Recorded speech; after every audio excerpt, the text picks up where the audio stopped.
parle là en direct de l'hôtel de Brienne, qui est le ministère des Armées.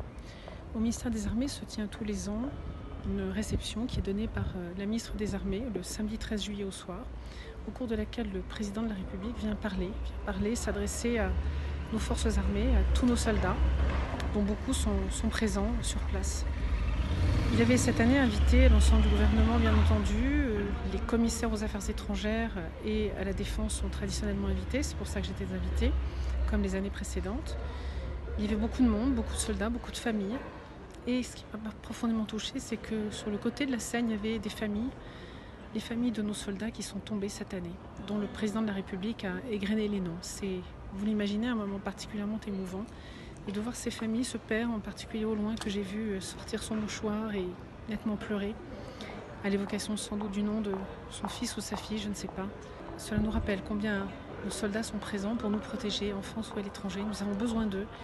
Et en ce 14 juillet, où ils vont défiler demain, où nous allons les célébrer, je vous invite tous à avoir une pensée pour eux, pour les remercier pour ce qu'ils font pour nous. Voilà, je voulais partager ce moment avec vous, un moment très fort, qui rappelle que nos soldats sont là pour défendre nos valeurs. Et je voudrais vous citer cette phrase qu'a eue le président de la République, qui est de dire que nos soldats, nos armées sont là pour maintenir notre nation dans le temps long de l'histoire. Une phrase très importante que je vous encourage à méditer.